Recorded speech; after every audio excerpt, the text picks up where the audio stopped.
Good evening, ladies and gentlemen.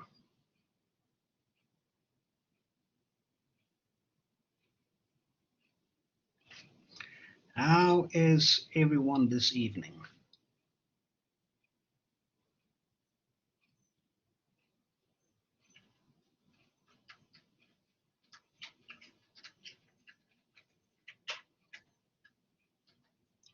I hope you guys had a great weekend.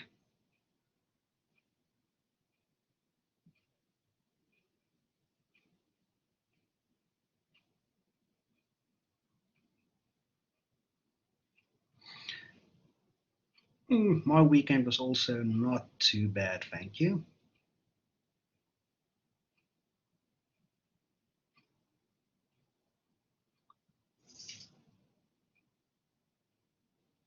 So let's wait a minute or two and see who more will join us. Just a reminder that the quiz closes tonight at midnight.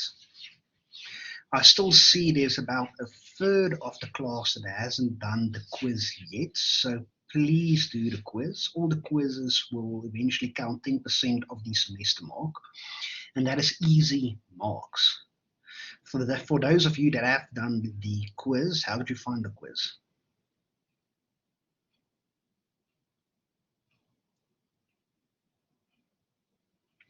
Awesome, and that is the type of questions the semester test and exam will be about.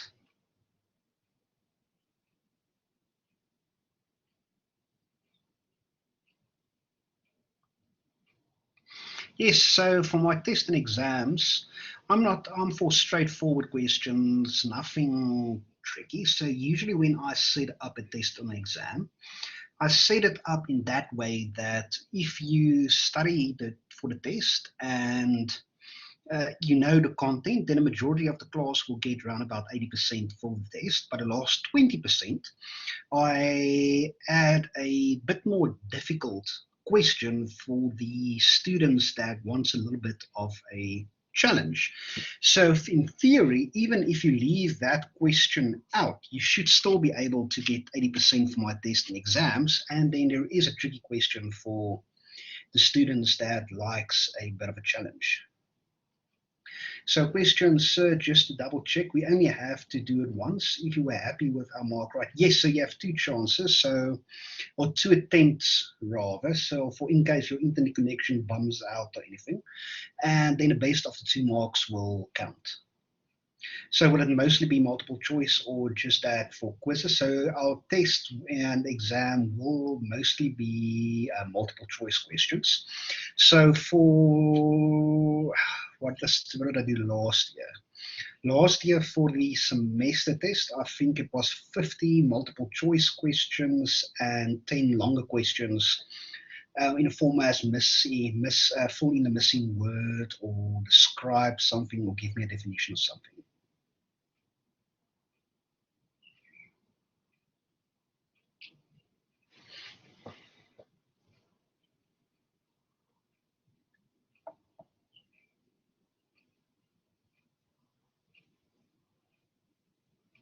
So while we are waiting for a few of our other class friends, do you guys have any questions so far? Anything else you guys would want to know that can I discuss, help in any way?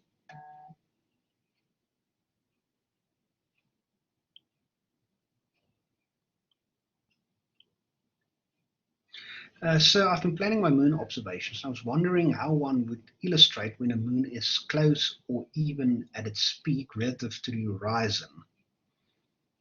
Uh, you by chance have any suggestions? So that's why you need to show how it differs night by night, and you will be easily able to plot it. So let me see if I can quickly get you an example of one of the previous year's assignments of how it will look like.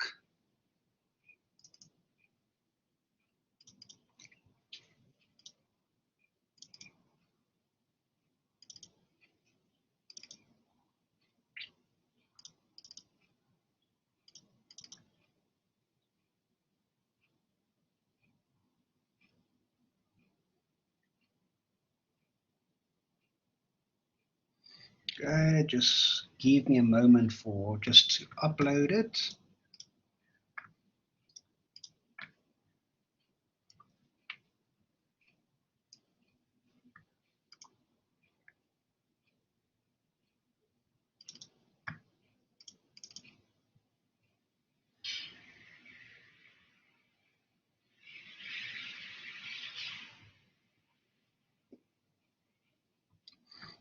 Yes, this one will also do.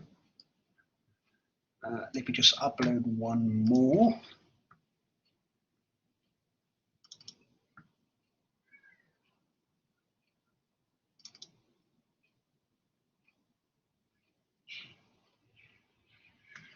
Let me get a different one. So, sorry it's taking so long. I have to go back into my folders for a few years ago.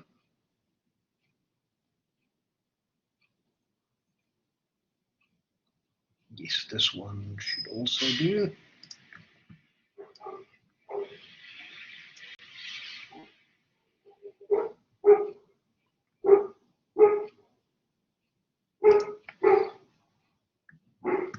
Okay, let me show you this assignment.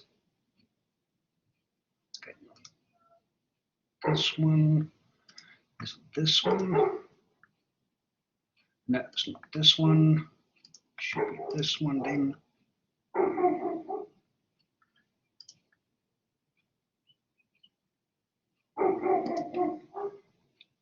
So this is how this student drew their assignment. So here is the landmarks, point of observations. And here is all 10 of the observations.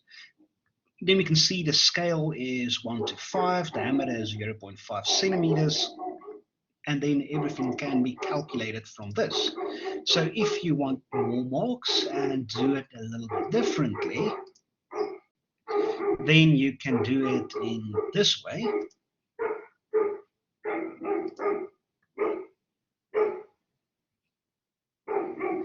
So the student actually made a plot in Excel, and here we can see the position of the moon. The student also did another set of observations. So this student, I think, did 1, 2, 3, 4, 5, 6, 7, 8, 9, 10, 12, 13, 14, 15, 16, 17, 18, 19, 20, 21 observations. And here is everything in this observations. That is actually done very nice. And then a different one. Let me see if I can find it.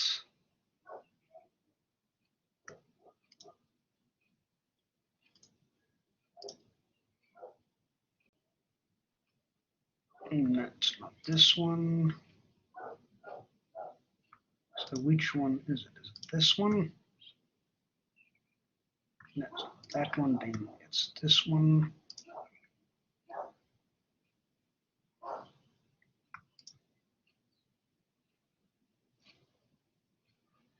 So this is this student's observations. You can see our landmarks.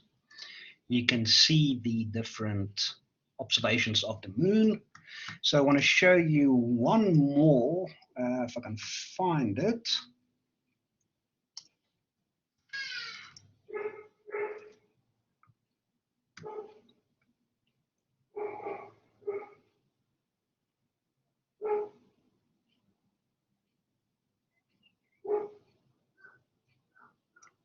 So this one, let's quickly upload this one. Where is the upload?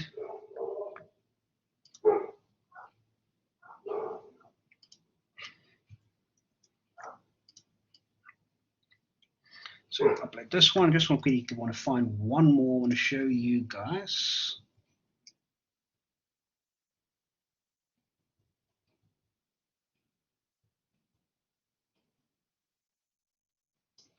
This one.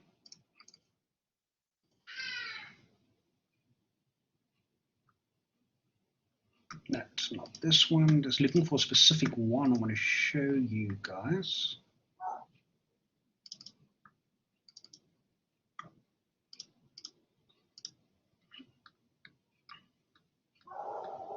Yes, found it. Just want to upload it quickly. So yes, two more I want to show you guys.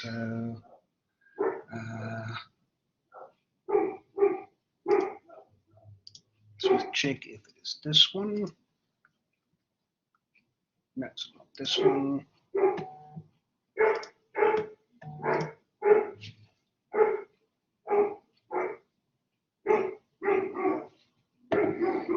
Yeah, here's another one I can show you guys.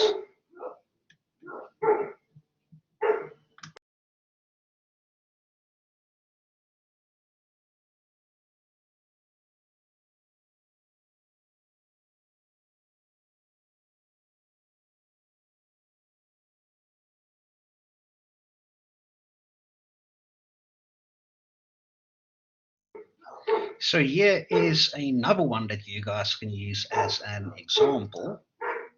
Then the last example I can show you guys is this one. So this student was a bit more artistic. So that's it. If it's obstructed, you cannot draw obstruction. You can draw obstruction in front of it, but the idea is that you find a spot that's not obstructed. So in this one, this student was a bit more artistic and drawn artistic photos of the phases of the moon.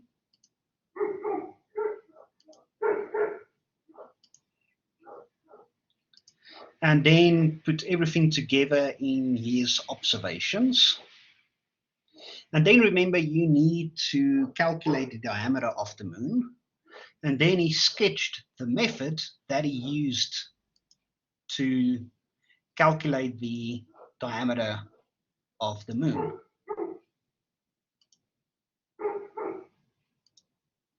So you see, there is a lot of ways one can do this assignment in.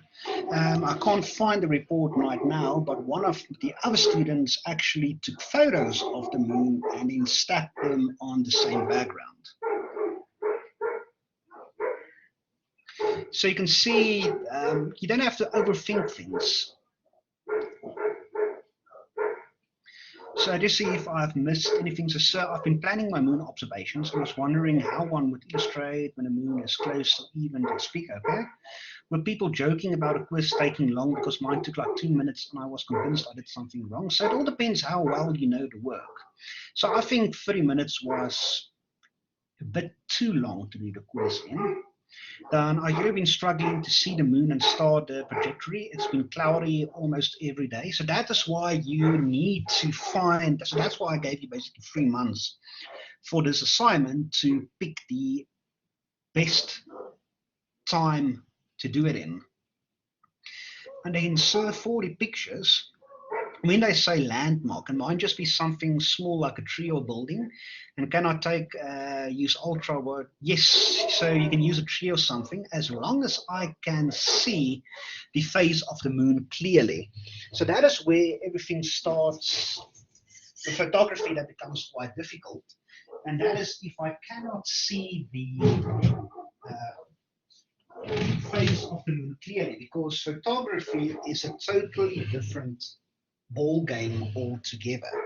So if you can take proper pictures of the moon, then it is perfect. So I don't know on the Discord channel if you guys saw pictures from Mr. Erasmus that he posted from the moon.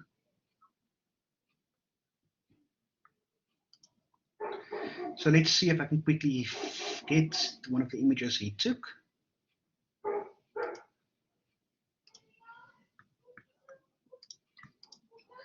So let me quickly share this image.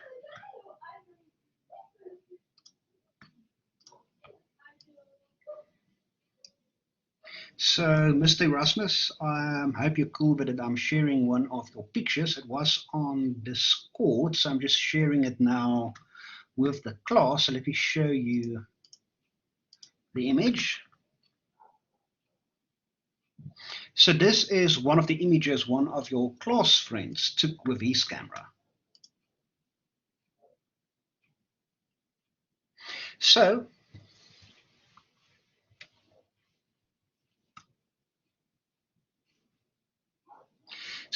if you have a tracking system and a tripod that tracks and the appropriate lens, then you can take images like this. And then you can use all these images and put them on the same background, and you also have observations. So let me go through more of the questions. So we only have indicate whether the moon is waxing or waning. No, you have to indicate every phase of the moon you observe. You need to give me that phase's name. So if it's obstructed, I must draw the obstruction in front of it. Yes, you can, but you ideally, as for this assignment, you need a spot that's not obstructed in any way.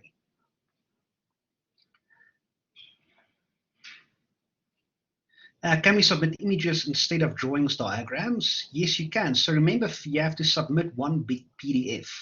So in the PDF is your article as well as your images. Yeah, I see your comment now, Mr. Erasmus. So would this be okay as there are no landmarks? If you have no landmarks, then you just need to show where the horizon is.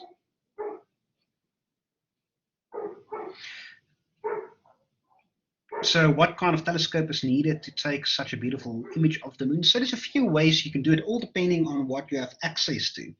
So if you have a telescope and you can hold your phone camera up to the eyepiece, then it's possible. But like Mr. Erasmus just said, Celestial Nexstar 4 SE, then you can take actually very nice pictures. So I don't know, guys, if you've seen it, I've created on the Discord channel astronomy picture, where you guys can share astronomy pictures and stuff, and have a bit of more discussion on this as well. But yes, this is the possibilities I'm looking for. So I'm not looking for any specific way. That's open for you for interpretation. So as long as I can see the phase, then everything's fine. So I'll show you again what is the marking guide for what will give you full marks. Let me just upload the correct file.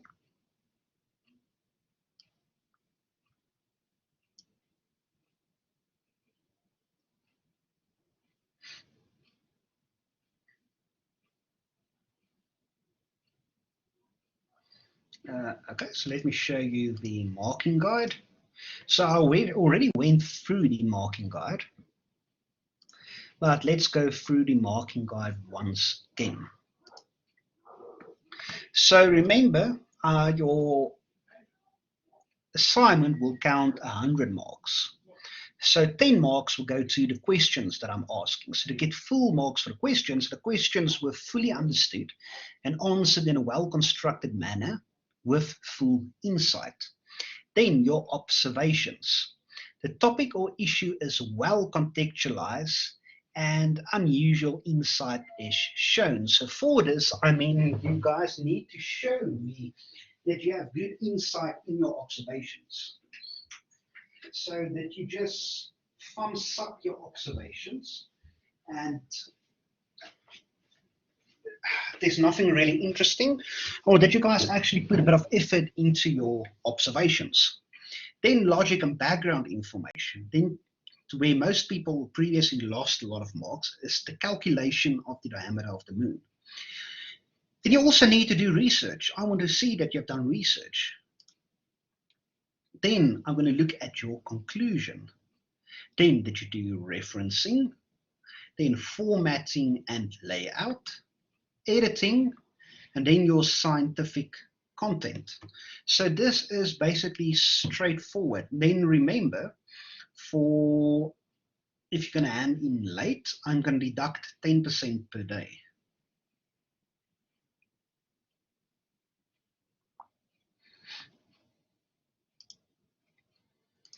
And then, unfortunately, I won't be on campus tomorrow for consultation. I have to be at the observatory to finish up observations for my own research.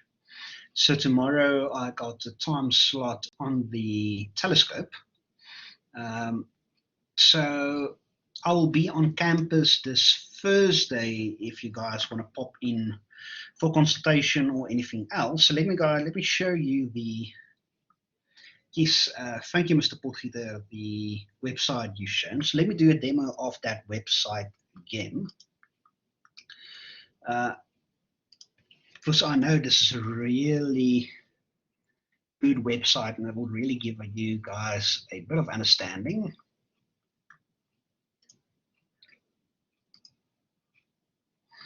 So let me share this screen.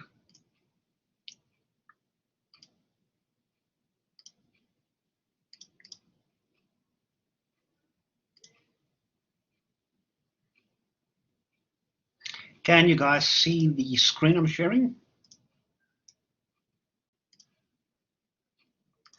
So right now I'm in Johannesburg. So here you can see, so just put it in my location.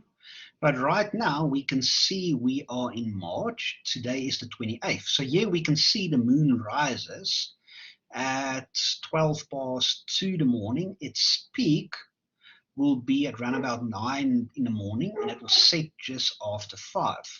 So, but remember, this will be shifted by about 40 minutes each day. So if we go to the 29th, we see our maximum is at 9:53. If we go to the 30th, we'll see it's about 10:53. So right now we can see this, the observations are in the middle of the day, which can make it quite tricky if you have classes. So let's go now to the next month. Let's go to April. So here we can see the moon. Here we have new moon. So here we can see where we can do observations. So here we can see the moon starts rising at 2 o'clock and the peak will be at around about 7. So we can see the peak here is around about 7. So the 10th is not a bad time to start doing observations because the peak of the moon will be at 7:35 in the evening. But remember, continue on at 11 o'clock. The peak will now be a little bit later, but you can't shift it. So for example, if you do the observations and you pick, you want to do the observations at 7:30 at night. The following night at 7:30, you will see the moon is a little bit lower to the horizon because it's rising later, 40 minutes. So let's go to the 20th on your 10th observation. So on your 10th observation, here we see 7 o'clock at night. The moon hasn't risen yet. So you can see the moon only starts to rise at almost 10 to 9. So your observations are screwed because you picked 7:30 at night. So let's go back. So if you want to start your observations at the 10th, do it a little bit later. So I would suggest, if you want to start at 10th, this is just example time, start doing your observations at 11 in the evening, because you know the moon will be low, but during the time it will become a little higher. So let's go to the 20th. Now we can see at 10:30 in the evening, the moon will be low again to compared to the horizon. So that's not a bad time to do observations in. So this is a really nice site that can help you pick the correct time slot for your observations. So should we take pictures of the moon at the same time every day? Yes, that is the point of the assignment. You have to do your observations at the exact same place and time every day.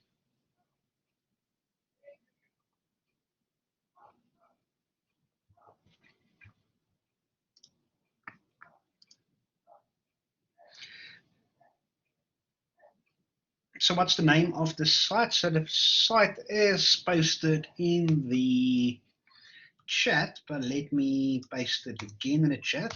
So it is just timeanddate.com. Then you go to /moon/South Africa and then your location and a month.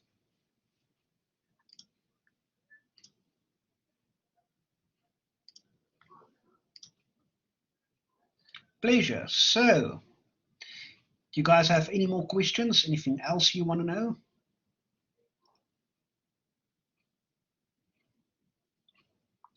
So what building? So I'm in Natural Science 1 building, 5th floor, office 68. So office 5-68. So physics department, that's on the 5th floor of Science Building 1.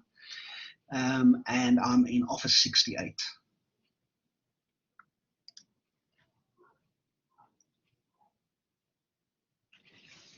Pleasure. So only for Thursday, if you want to get a hold of me on Thursday, just something to keep in mind. I have a consultation already booked at 11, and I have a around about 11 to 12 already have consultations, but you're more than welcome to pop in during that time if I'm not too busy. And then I have a meeting from 12 to 1, during which time I won't be available, but I will be available before 12 and after 1.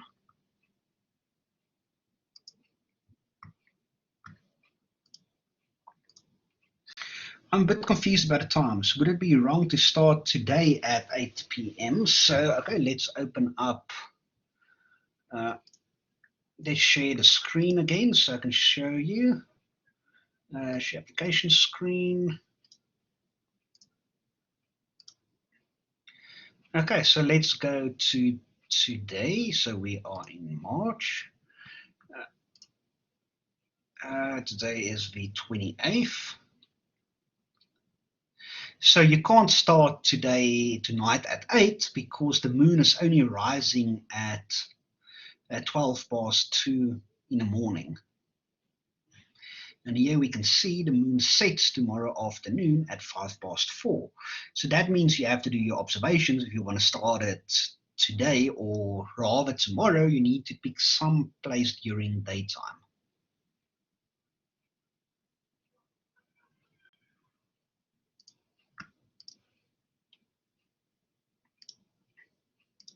So that's why this assignment, that's not too difficult, but you have to think about it a little bit. And that's why I'm giving you almost the entire semester to do this assignment in, because you need to pick a set of dates and times that suits you the best. Could we even do day observations, or will it be very difficult to see the phase of the moon in the day? No, you're welcome to do day observations as well. As long as I can see the phase and the position of the moon, then I'm happy. So if I've done all observations, but one of the days was too cloudy and I could not see 26 March, should I guess the shape on that day? So that's open for interpretation. So yes, you can guess where it might have been, interpolate the data and show it, or you can just say in your write-up of your article that that day the weather was bad or was obstructed, and you add a 11th observation, for example, just to make up for that one. That's also one way you can do it.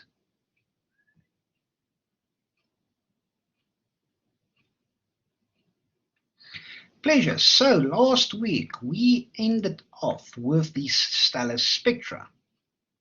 And here we can see the different spectra of different types of stars. So remember that little rhyme to classify the stars. So O be a fine guy kiss me, or O be a fine girl kiss me. With O being the hottest and brightest, and M being the coolest.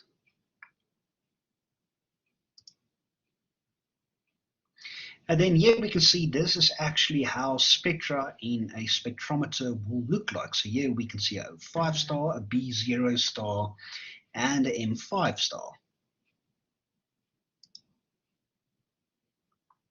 But now we can look at temperature, and how does temperature play a role with these spectral types.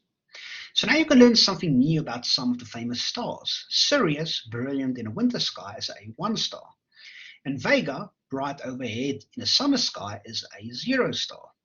They have nearly the same temperature and color, and both have strong Boltzmann lines in their spectra. The bright red star in Orion is Betelgeuse, a cool M2 star, but blue-white Rigel is hot B8 star.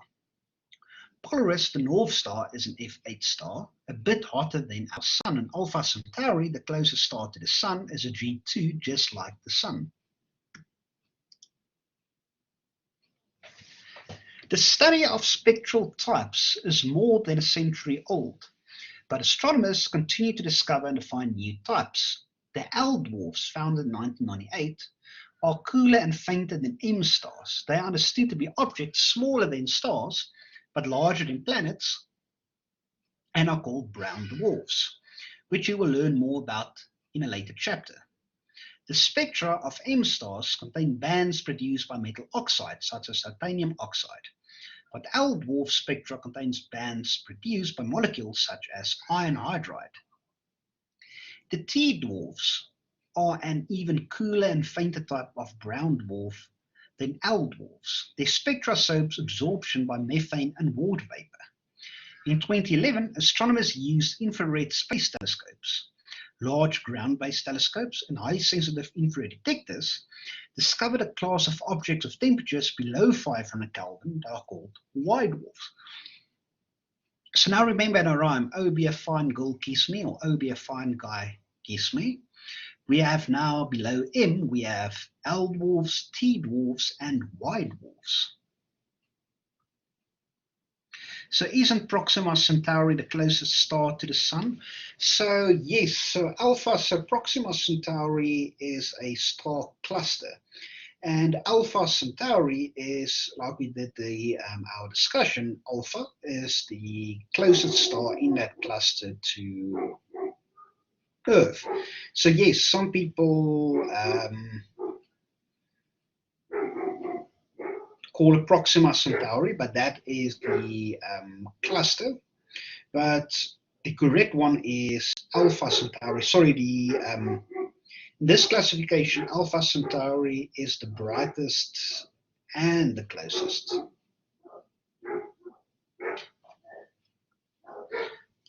But yes, Alpha is usually the brightest. So here we can see the 6 infrared spectra show differences between L dwarfs and T dwarfs. So here we can see absorption by iron hydride is strong in L dwarfs, water vapor absorption, and we can see absorption by methane is strong in T dwarfs. So now that you know the luminosities of stars, you are ready to find their sizes, usually expressed as radii or diameters. Recall that astronomers can't see stars as disks through astronomical telescopes. The diameter of a few stars have been measured, and surface features on a very small number of stars, including famous star Betelgeuse, have been distinguished using the technique of interferometry. But essentially all stars look like points of light, no matter how big the telescope. Nevertheless, there is a straightforward way to find the sizes of stars. If you know a star's temperature and luminosity, you can determine its radius. The relationship will introduce you to the most important diagram in astronomy, which sorts stars by temperature, luminosity, and size. In later chapters, will help you learn about the life cycle of stars. So always remember, this is a very important principle going forward with this module.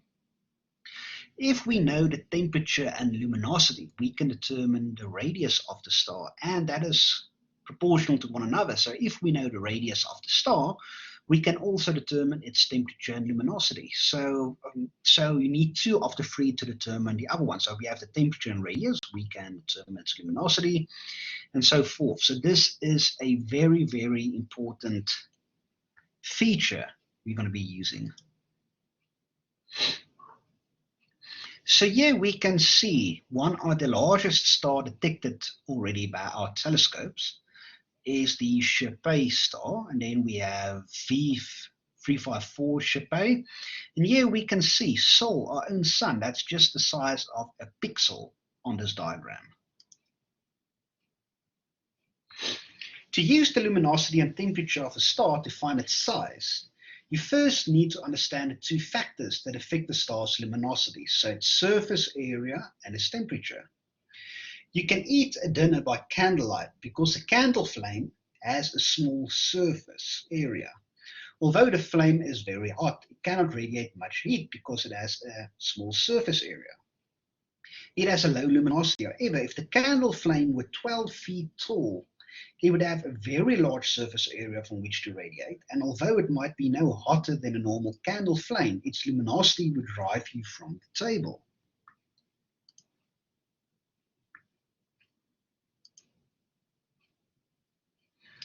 So here we can see molten lava pouring from a volcano is not as hot as a candle flame, but lava flow has more surface area and radiates more energy than a candle flame. Approaching a lava flow without protective gear is very dangerous. In a similar way, a hot star may not be very luminous if it has a small surface area, but it could be highly luminous if it were larger and had a large surface area from which to radiate. On the other hand, even a cool star could be luminous if it had a large surface area. Because of this dependence on both temperature and surface area, you need to separate the effects to find the sizes of stars. The Hertzsprung-Russell HR diagram, this is probably the most important diagram you will learn in astronomy. Named after its originators, Netherlands astronomer Eugene Hertzsprung and US astronomer Henry Norris Russell, is a graph that separates the effects of temperature and surface area on stellar luminosities and enables astronomers to sort and classify stars according to their sizes. So if we use sports cars as an analogy, we can plot the horsepower versus weight and thus reveal relationships between different models. So most cars will lie in a normal cars of the normal line of normal cars, but here we'll find some economy models, some racing cars, and sports cars. The same we can do with stars. So in an HR diagram, the location of a point tells you a great deal about the star it represents. Points near the top of the diagram represent very luminous stars, and points near the bottom represent very low luminous stars. Points near the right edge of the diagram represent very cool stars, and points near the left edge of the diagram represents very hot stars. So here in the diagram, we can see, if you move to the right, yes, I know we've done this before, but this is so important that I decided just to recap this once more. Because out of previous years, this is where most students get lost. So if you move to the right of the diagram, it will become cooler. Move to the left, hotter. If we go up in the diagram, it's bigger, or the luminosity it's more luminous, and if we go down, the luminosity is less luminous. So the main sequence is the region of the HR diagram running from upper left to lower right. It includes roughly 80% of all stars. As you might expect, the hot main sequence stars are more luminous than the cool main sequence stars. Notice in the HR diagram that some cool stars lie above the main sequence. Although they are cool, they are luminous. And that must mean they are larger and have more surface area than main sequence stars of the same temperature. These are called giant stars, and they are roughly 10 to 100 times larger than the Sun. There are supergiant stars at the top of the HR diagram that are over 1,000 times the Sun's diameter.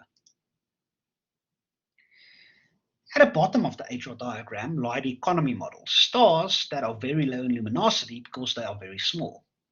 At the bottom end of the main sequence, the red dwarfs are not only small, they are also cool, and that gives them low luminosities. In contrast, the white dwarfs lie in the lower left of the HR diagram and are lower in luminosity than you would expect. Given their high temperatures, that must mean they are very small. Although some white dwarfs are among the hottest stars known, they are so small they have very little surface area from which to radiate, and that limits them to low luminosities. So I'm not going to recap. Let me ask the class, would you want me to recap this example?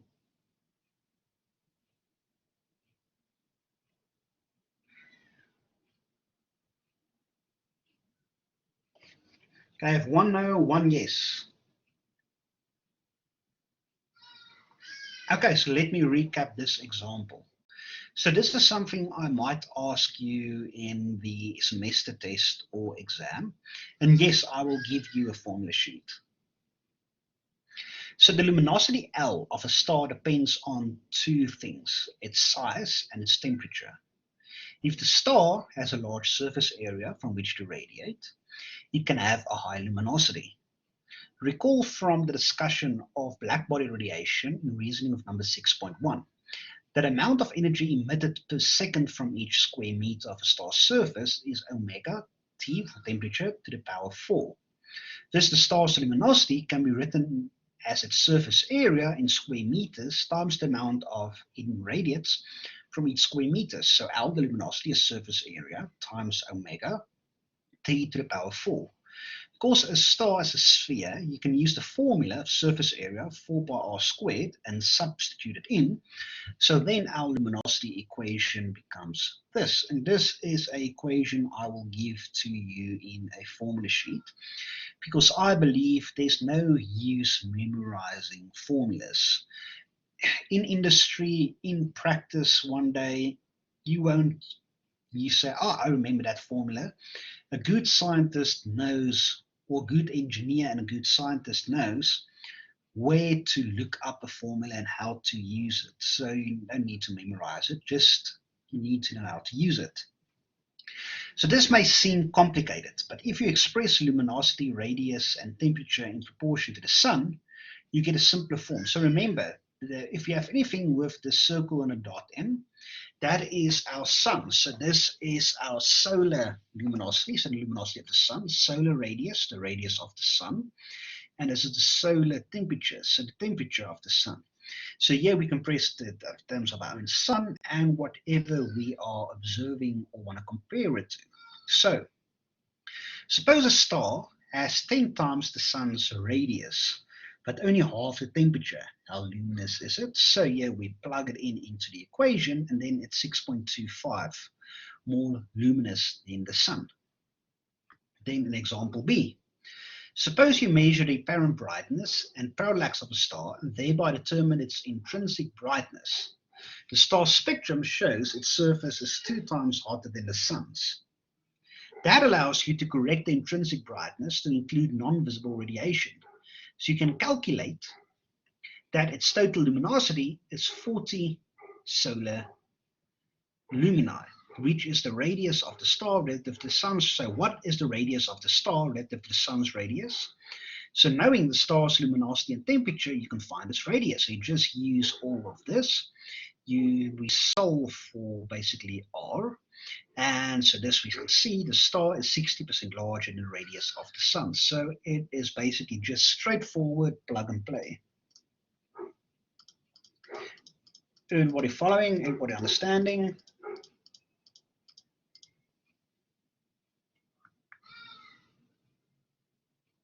Awesome. So the equation and reasoning of numbers 8.3 that relates luminosity, temperature, and radius of a star can be used to draw precise lines of constant radius across the HR diagram.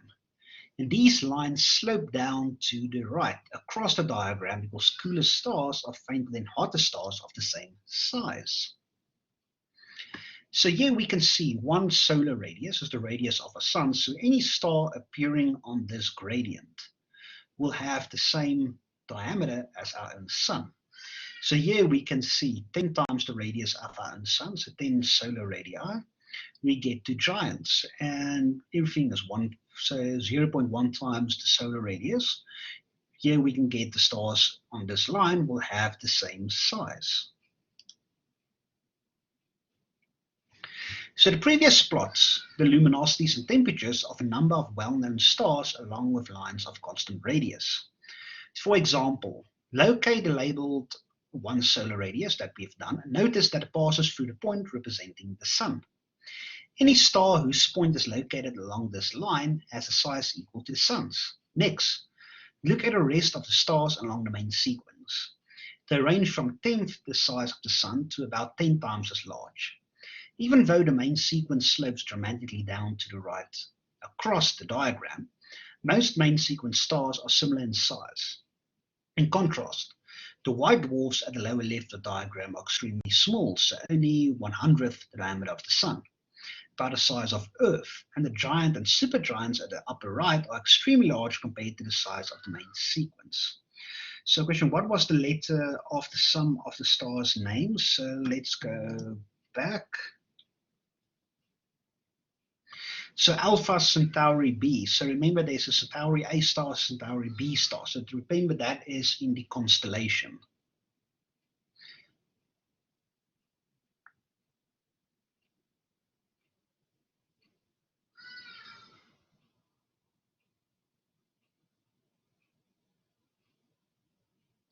And remember the A on this diagram shows us the spectral type. So Sirius is an A-type star. So here we can see it's almost an A-type star. So Alpha Centauri b is a B-type star.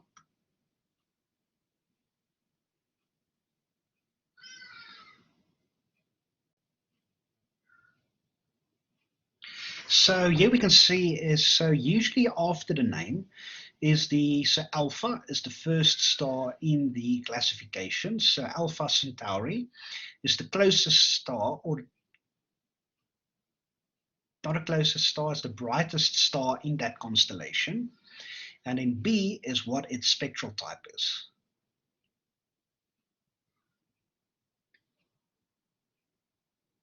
So this diagram may not be up to scale, but yes, this will usually how it works. Alpha is the brightest star in that constellation, the star of that constellation, and its spectral type.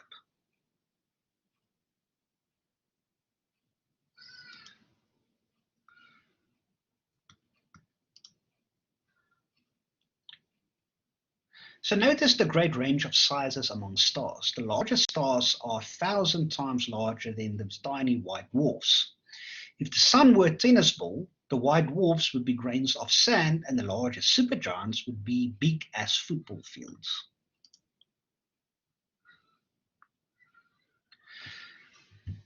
Spectra of stars contain clues not only about the temperature and composition. You can also use a star spectrum to determine whether it is a main sequence star, a giant, or a supergiant. The larger a star is, the less dense its atmosphere is, and that affects the widths of spectral lines. Atoms collide often in a dense gas. The energy levels become distorted and the spectral lines are broadened. Hydrogen-Balmer lines are an example of this. So here we can see in supergiant stars, these absorption lines or the Balmer lines are smaller. In a giant stars, those lines become a little bit bigger. And in main sequence stars, these absorption lines, these Balmer lines, are even more bigger.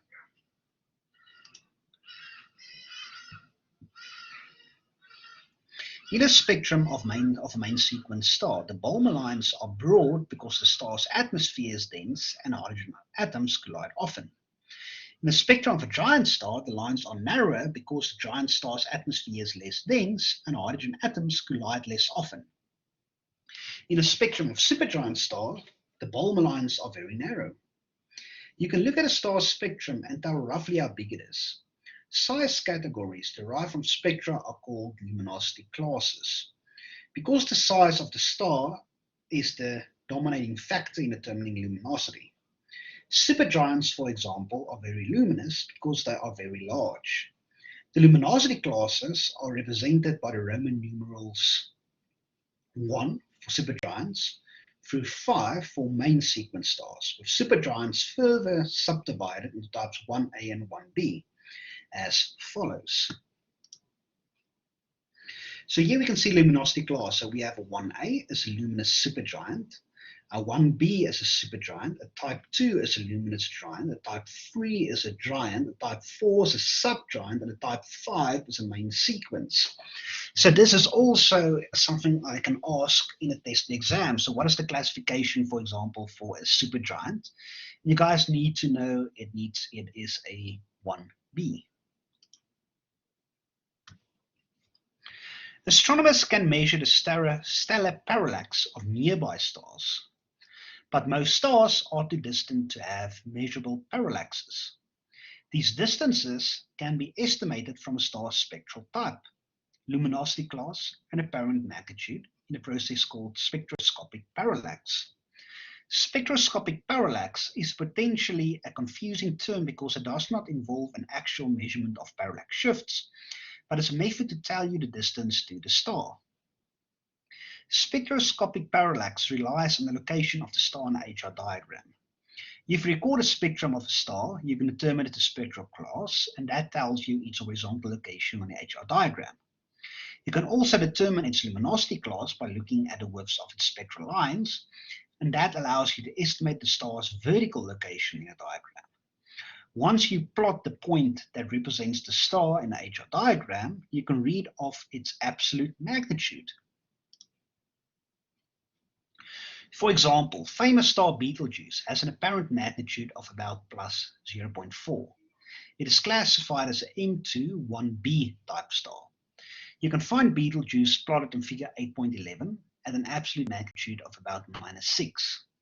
The difference between Betelgeuse apparent and absolute magnitudes, we all remember this equation, is therefore 0.4 minus 6, or so that is minus 6. That will give us 6.4. So its distance calculated from a magnitude distance formula. So reasoning with numbers that we have done is about 190 parsecs. A combination of parallax measurements made by the Hipparcos satellite and radio telescopes yields a distance of 197 parsecs with uncertainty of 24%. So the result derived from spectroscopic parallax method is not too bad. Obviously, a real measurement of the parallax is better, but for distant stars, spectroscopic parallax is often the only way to find the distances. And can you guys still remember why we have to use the spectroscopic parallax and why the parallax fails at some points?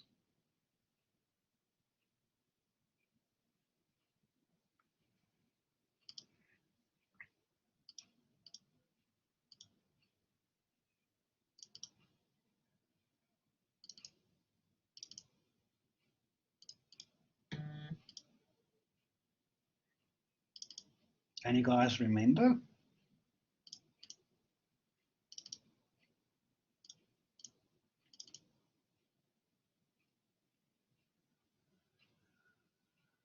Not because we revolve around the sun, because the parallax angle actually becomes too small and then we can't properly use the parallax angle.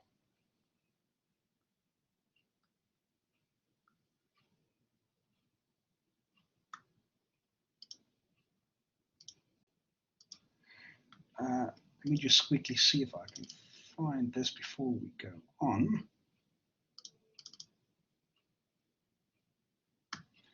So, before we continue on with the next slide, you guys think this is perhaps where star classification ends? Yes, you are sure it becomes just more difficult, and that's why scientists are smart and we invent new ways to do it. So do you guys think there's another way we can classify stars? There's all the star classifications, or are we missing a classification? You sci-fi fans should probably know. So yes, what are we missing?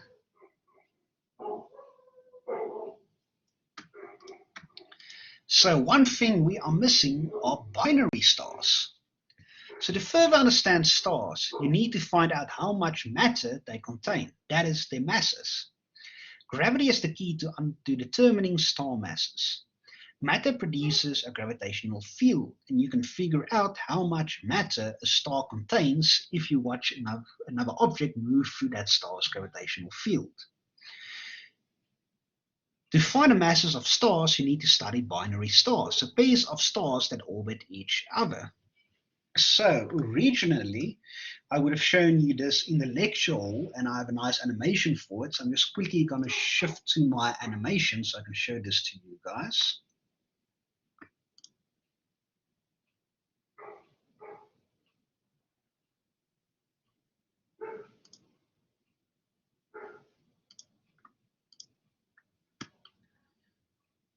So hopefully I can share this.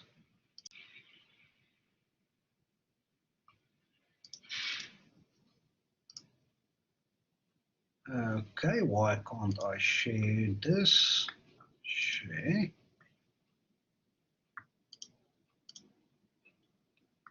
No, this is not working as it should. Let me move this over to a different screen and let's try this again.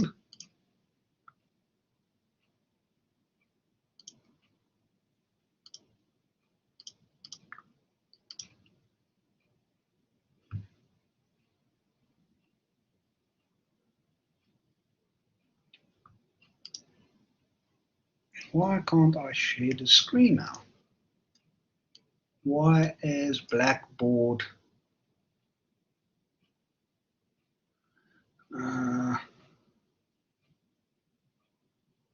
what's going on with Blackboard? Why can't I share the screen?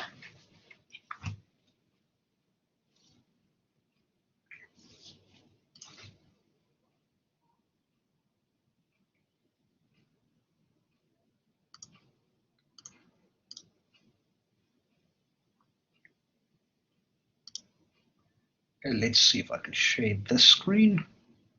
Can anybody see a screen that I'm sharing, or is that not visible?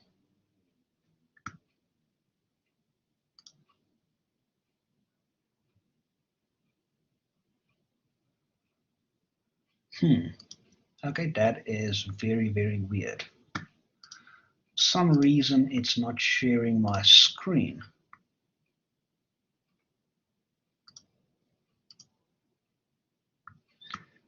Okay, so let me try a different way of showing this to you guys.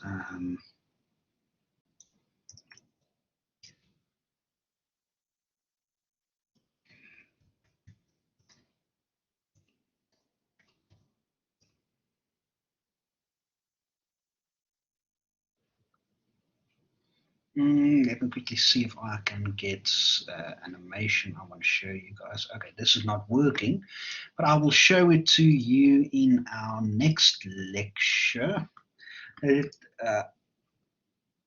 Why can't I show you this damn animation?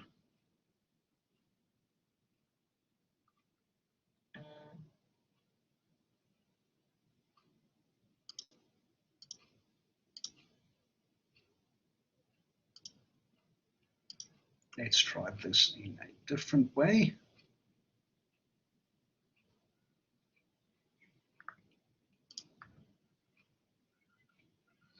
This is totally weird. For some reason, I click share screen and it doesn't want to share the screen.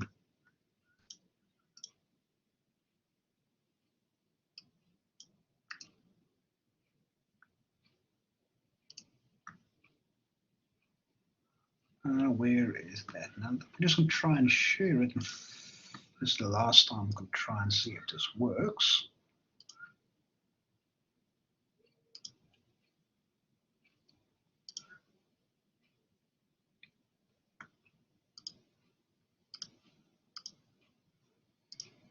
Yeah, this should work. This is so weird. I don't understand why Blackboard doesn't pick this up.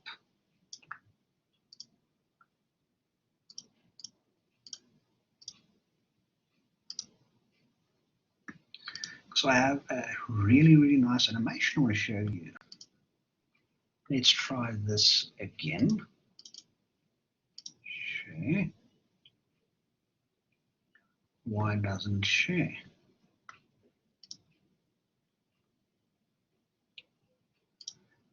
Okay, let's try this.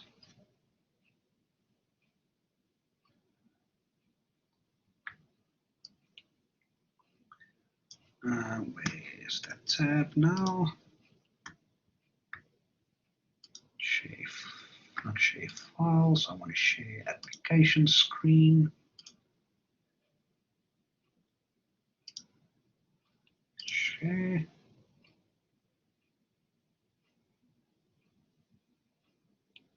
And that is for some reason not working, and I don't know why.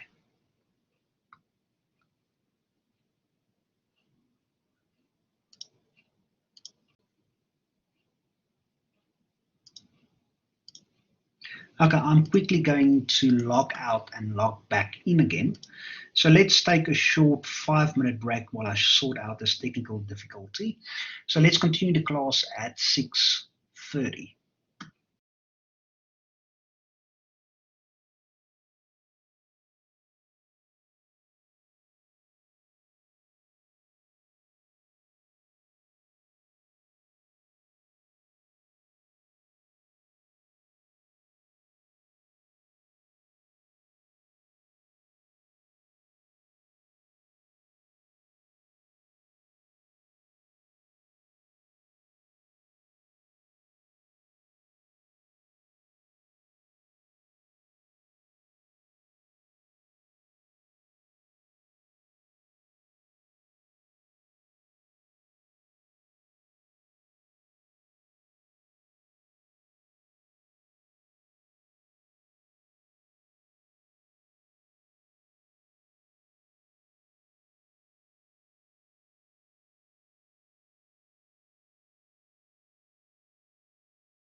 I logged back in. Can everyone still hear me?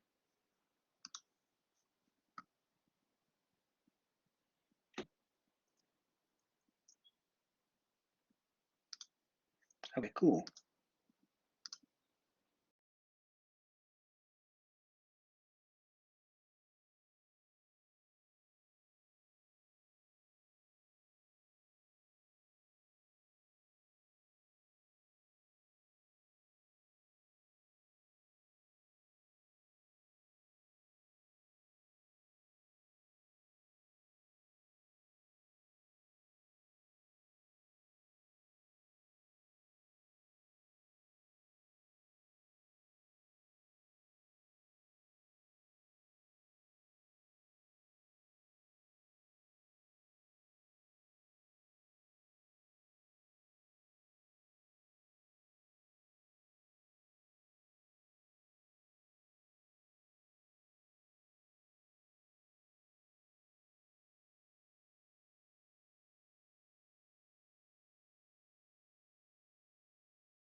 Okay, can everyone see my application screen?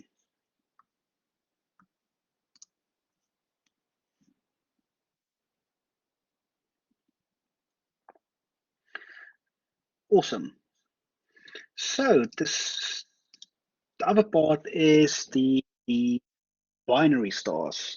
So with the binary star, we have one star orbiting another.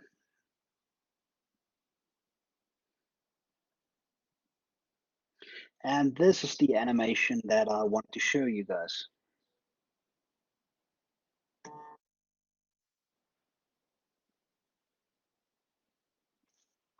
So let's stop the application screen. And let me share the files again. But for some reason, I'm just going to log out and log back in again.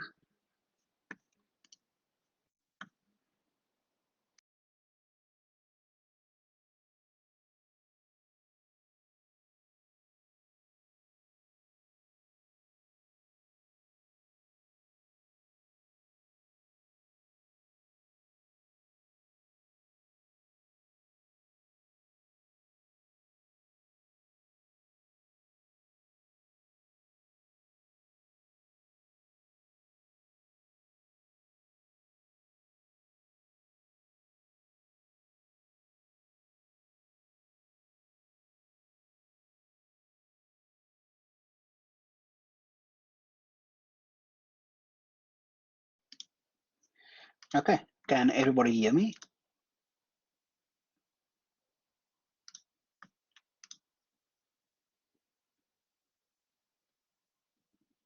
Okay, cool. So I don't know why Blackboard has decided to give me problems. I literally had to use 2 different browsers now for this, but hopefully there won't be any other problems.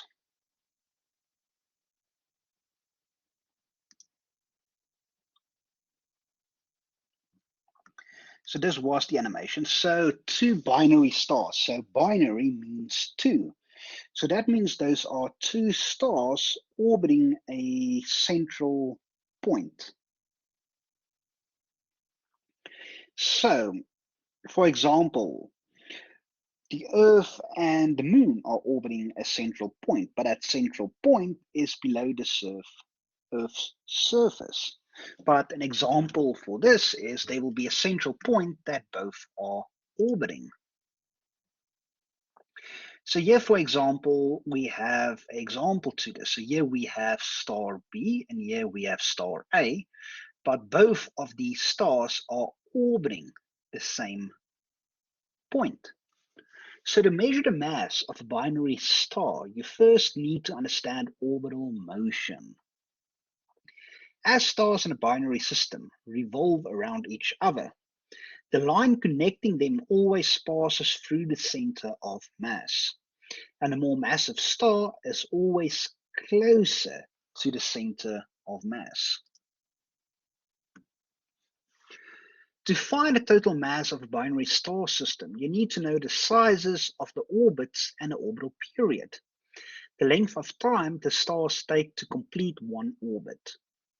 The larger the orbits are, or the shorter the orbital period is, the stronger the star's gravity must be to hold each other in orbit. For example, if 2 stars whirl rapidly around each other in small orbits, then the gravity must be very strong to prevent their flying away from each other.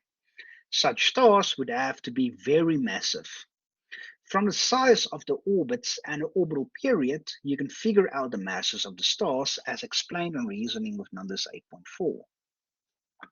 So here is another good question for the test and exam.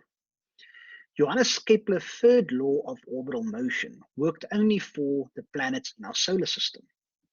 When Isaac Newton realized that the mass produced the gravitational attraction that causes orbits, he made that law into a general principle. Newton's version of Kepler's third law applies to any pair of objects that orbit each other. The total mass of the 2 objects is related to the average distance a between them and the orbital period b. If the masses are of star A and star B, then we can say the mass of the one plus the mass of the other is distance to the power of 3 divided by the orbital period squared. In this formula, A is expressed in astronomical units, P in years, and M in solar masses. So notice how this formula is related to Kepler's third law of planetary motion in table 4.1. Almost all of the mass of the solar system is in the sun. If you apply this formula to any point in our solar system, the total mass is one solar mass. Then the formula becomes p squared equals a to the power of 3, which is Kepler's third law. This formula lets you find the masses of binary stars. You must know the distance to the binary system to be able to convert the average angular separation between two stars into AU. Using that and the orbital period in units of years, the sum of the masses of the two stars in solar units is just a to the power of 3 over p squared. So an example, if you observe a binary system with a period of 32 years, an average separation of 16 AU, what is the total mass? So solution, you just plug that into the equation, that is 4 solar masses. Then example B. Let's call the two stars in the previous example A and B. Suppose that A is 12 AU from the center of mass and B is 4 AU away. What are the individual masses? So solution, the ratio of the masses must be 12 to 4, which equals the ratio of 3 to 1. What two numbers add up to 4 and have the ratio 3 to 1? So that means star B must be 3 solar masses and star A must be 1 solar mass. So that is just straightforward plug and play. Each star in a binary system moves in its own orbit around the system's center of mass, the balance point of the system. So if one star is more massive than its companion, then a more massive star is closer to the center of mass and travels in a smaller orbit, while the lower mass star whips around in larger orbits. So the ratio of the masses of stars in A and B equals the radius of star B over the radius of star A, the inverse of the radii of the of the orbits. So if one star has an orbit twice as large as other star's orbit, then it must be half as massive. So the period and total size of the two stars' orbits tell you the sum of their masses. And the relative sizes of the two orbits give you the ratio of their masses. That is enough to let you determine the individual masses of each star. Figuring out the masses of stars of a binary star has some further complications. The orbits of the two stars may be elliptical, and although the orbits lay in the same plane, that plane can be tipped at an unknown angle to your line of sight, further distorting the observed shapes of these orbits. Astronomers must find ways to correct for these distortions. In addition, astronomers analyzing binary systems must first find a distance to them so they can estimate the true size of the orbits in astronomical units. Finding the masses of binary stars require another step to get from what you can observe to what you really want to know, the masses. So though there are many different kinds of binary stars, 3 types are especially useful for determining stellar masses. These are discussed separately in the next.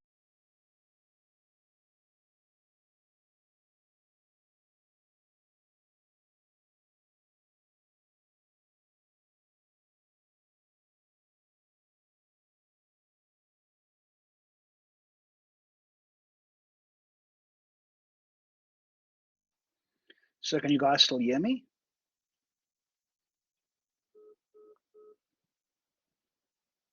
Okay, cool. So the first set of binary star systems we get is a visual binary system. The two stars are separated visible in a telescope. Only a pair of stars with large orbits can be separated visually. If the orbits are small, the telescope cannot resolve the star images. You see only a single point of light. In a visual binary system, you can see each star moving around its own orbit around the center of mass.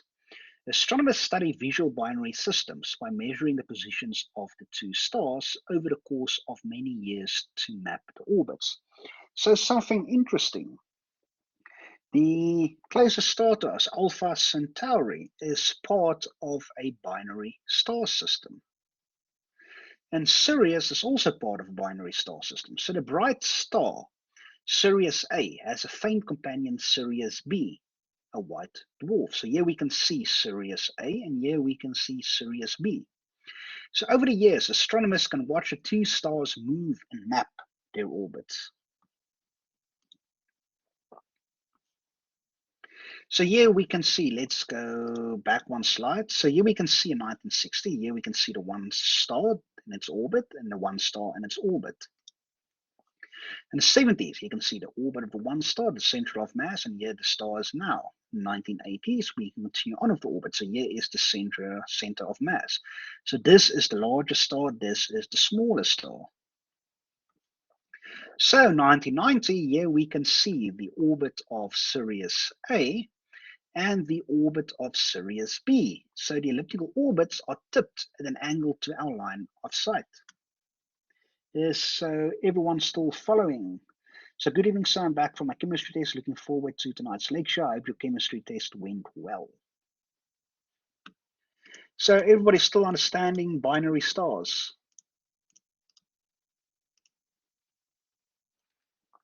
Awesome. So this is one of 3 different binary systems. So this is a visual binary system. So visual binary systems are common. More than half of all stars are members of binary star systems, and many of those are visual binaries. However, many of those systems cannot be analyzed completely. For example, famous star Polaris has 2 stellar companions. One of the stars that orbits Polaris has an orbital period estimated to be over 1,000 years, so the exact size and period are not well known. The other companions are so close to Polaris that it is hardly distinguishable even with the Hubble Space Telescope. So, did you guys realize, think about it, more than half of the stars in the universe is binary stars. So, imagine if we had a binary star system. So you can imagine it as Tatooine on Star Wars. Then we will have 2 stars rising and 2, so we have 2 different sunsets of both stars and 2 different sunrises of the stars. So in Tatooine, I think they have 3 stars. So that is just something to ponder about a little bit.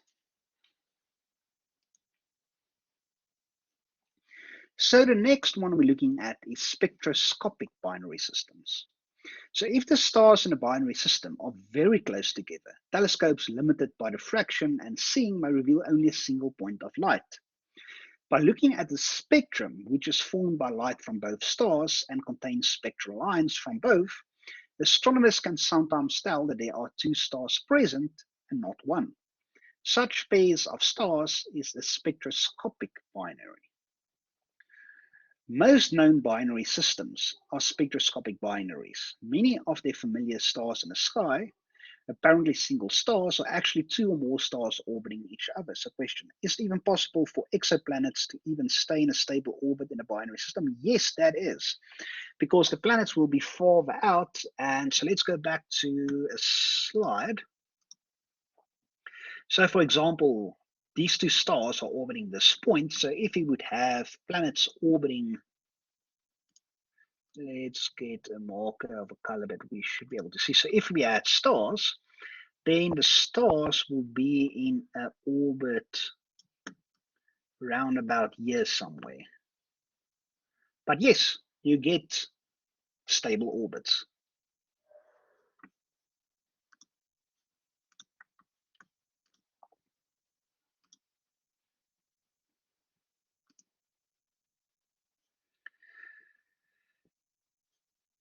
Let me do this.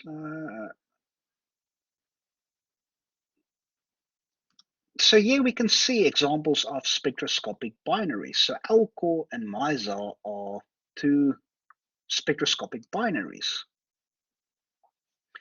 So in a spectroscopic binary, here we can see at the band of the hand of the Big Dipper lies a pair of stars. Mizar, so Zeta Ursa Majoris, and Alcor, At Ursa Majoris. Through a telescope, you can discover that Mizar has a fainter companion and so is a member of the visual binary system. Adaptive optics observations reveal a faint close companion of Alcor, not pictured in this diagram. And then in image B, that we'll show next, the spectra of Mizar sometimes show single spectral lines, so the top strip. So here we can see our single spectral lines. And yes, sometimes we can see the double spectral lines for the binary. So this is what happens with the spectroscopic binary stars. So you will see the star approaching us and a star receding us. So if a star is approaching us, its spectrum will be a bit blue shifted. And if it's moving away from us, so in its orbit going the other way around, that star will be red shifted. And then as they move around their central point of mass, then the other one will become blue shifted and the other one will become red shifted.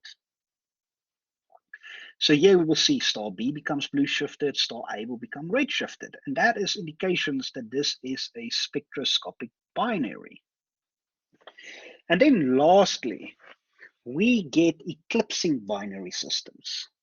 So I mentioned earlier, the orbits of these two stars in a binary system will always lay in a single plane. If that plane is nearly edge onto Earth, then the stars will appear to cross in front of each other. Imagine a model of a binary star system in which a cardboard discs represent the orbital plane and balls represent the stars. If you see the model from the edge, the balls that represent the stars can move in front of each other as they follow their orbits. Seen from Earth, the two stars are never visible separately, only as a single point of light. But as the stars repeatedly block each other's light from our point of view, the total brightness of the point of light periodically decreases. Such a pair of stars are called an eclipsing binary. So this is what's meant with the cardboard box and the ball. So here we can see it sideways. So as it rotates, this ball will move in front of this ball and the brightness will differ a little bit. Is everyone still following?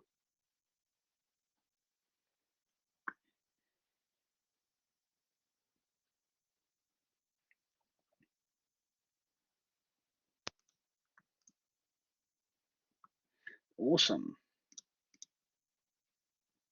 So yeah, I had another animation. So let me try this again. If I can show you this animation. For some reason, Blackboard is not allowing me. But what actually happens is when this star moves,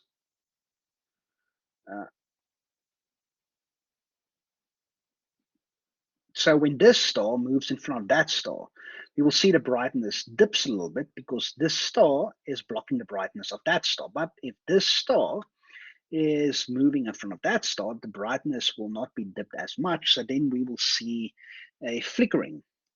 And that is a eclipsing binary. So do you guys understand the eclipsing binary?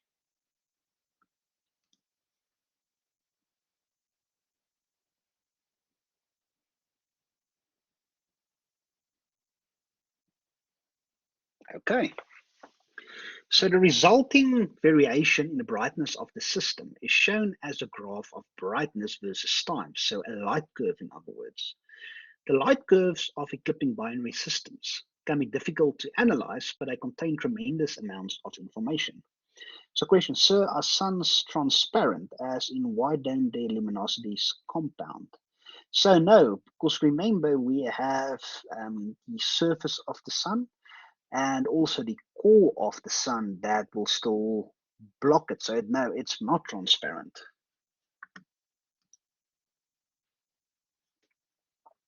So here is another way. So here we will see is two stars. So each time one star moves in front of the other one, we will see a little dip in brightness. So here we will see the dip of brightness if the big star is in front of the small star. And here we will see a small dip if the small star is in front of the bigger star. So here we can see the big stars in front of the small star. You will see the large dips, and the small stars in front of the big star, and we will see a small dip.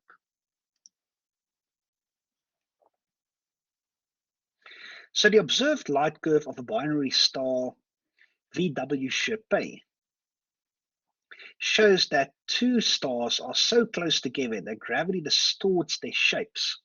So slight variations in a light curve reveal the presence of transient dark spots at specific places on the star's surface.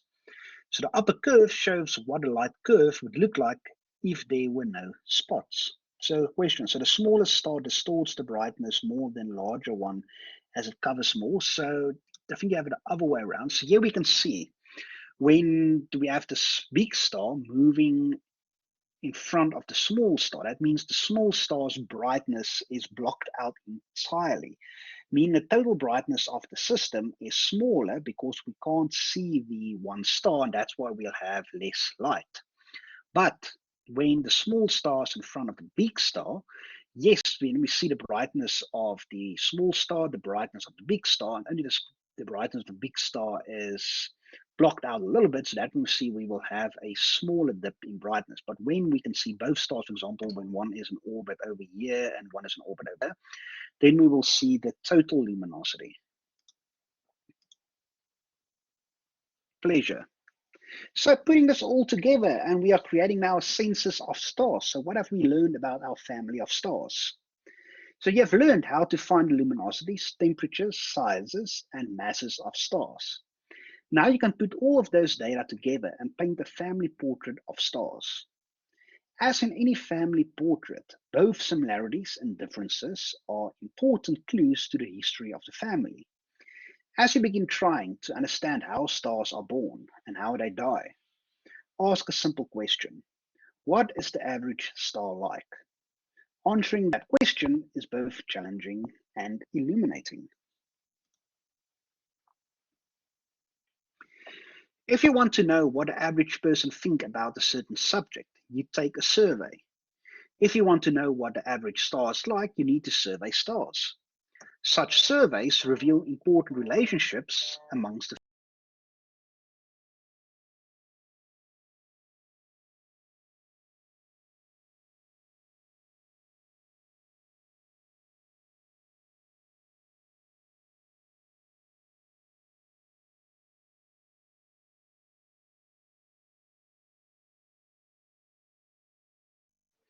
Can everyone hear me now? Okay, something weird is happening with Blackboard tonight because nothing wrong with my internet connection. But let's continue. So not many decades ago, surveying large numbers of stars was an exhausting task. But modern computers have changed that. Specially designed telescopes controlled by computers can make millions of observations per night. And high-speed computers can compile these data into easily to use databases.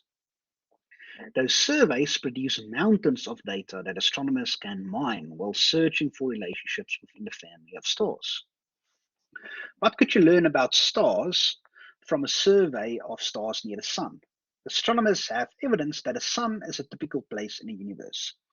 Therefore, such a survey could reveal general characteristics of stars everywhere and might reveal unexpected processes governing the formation and evolution of stars. So there are three important things to notice about a surveying of stars. So the first is making a good survey is difficult because you must be sure you get a good sample. If you don't survey enough stars, or if you miss some kinds of stars, your survey might produce biased results. Then secondly, luminous stars are rare. The most common types of stars are low luminosity red dwarfs. Then thirdly, a careful survey reveals that what you see in the sky is deceptive. Most of the bright stars in the sky are not typical stars, but instead are highly luminous giants and supergiant stars that can be seen from great distances.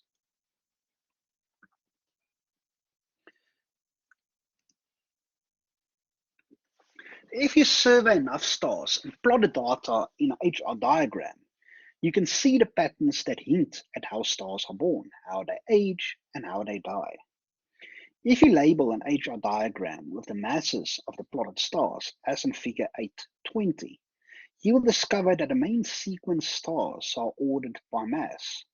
The most massive main sequence stars are hot and luminous stars, and as you run your eye along the main sequence, down and to the right of the diagram, you will find successively lower mass stars until you reach the lowest mass, coolest, lowest luminosity main sequence stars. So here is when we put the surveys together. So the masses of the plotted stars are labeled in an HR diagram. Notice that the masses of main sequence stars decrease systematically from upper left to lower right in a diagram, but that masses of giants and supergiants do not have any ordered pattern.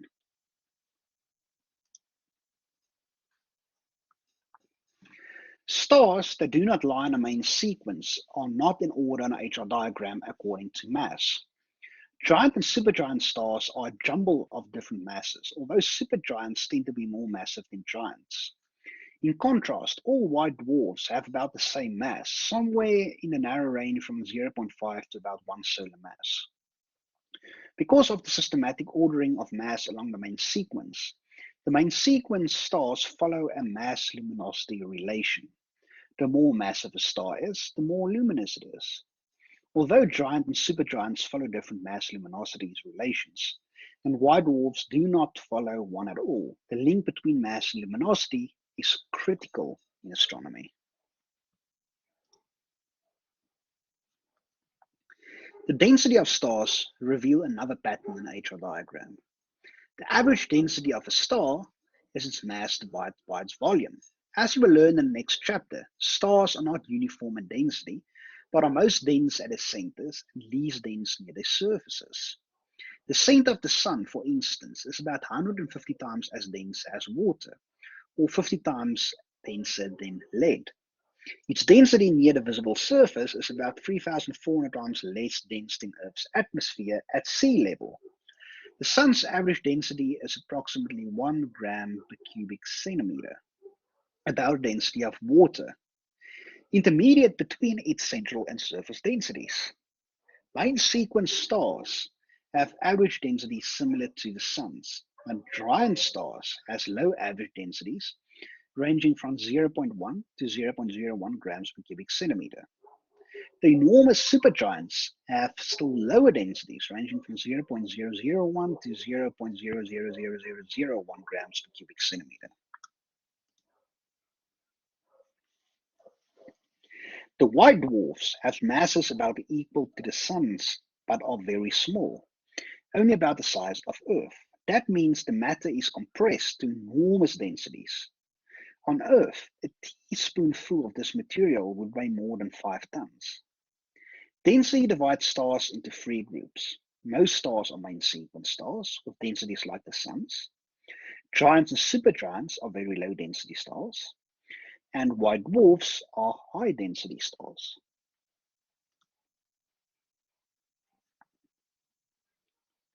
So here we can see the mass luminosity relation shows that the more massive a main sequence star is, the more luminous it is. The open circles represent white dwarfs, which do not obey this relation. The red line represents the following equation: L equals m to the power 3.5.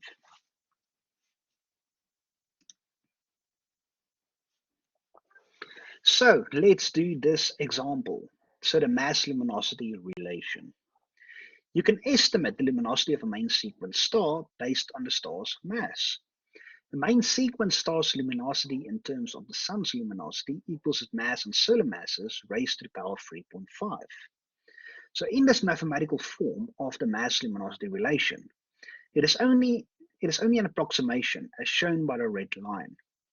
So in figure 8.21, but it applies to most main sequence stars over a wide range of stellar masses. So example, what is the luminosity of a main sequence star with 4 times the mass of the sun? So the solution, the star is about 128 times more luminous than the sun because you just plug it into the equation and you get 128. Is everyone happy with this explanation?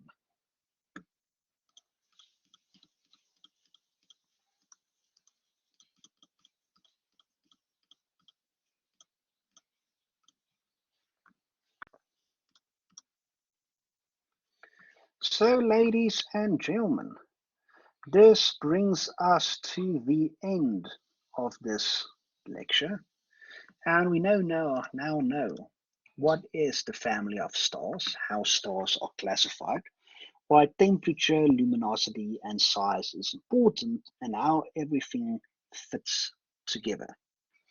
So if you guys have no further questions, you are more than welcome to log off.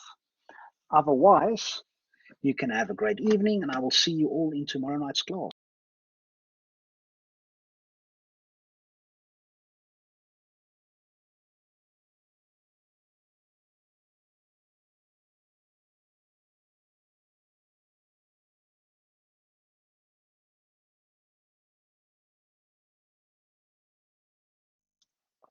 So, sir, could I see the graph again for the mass luminosity relation? So let's go back to that. So here is the relation of mass, is this one, mass luminosity and density. So do supergiants have a smaller gravitational than white dwarfs because of mass and density? So that is an interesting question. So that's what we're going to learn about in the next chapter. So the bigger the star is, the more mass it has. But a white dwarf or brown dwarf are a unique type of star. So what we will learn in the following chapters, when a star reaches the end of its life, depending on its mass, it will either go supernova and blow itself to bits, or it will form a black hole, or it will form a neutron star. A neutron star that's basically a form of a white dwarf and black dwarf, and brown dwarf where it will implode on itself. So its size will become smaller, but it will retain its mass. But that's something we will discuss in the next chapter. It's a pleasure.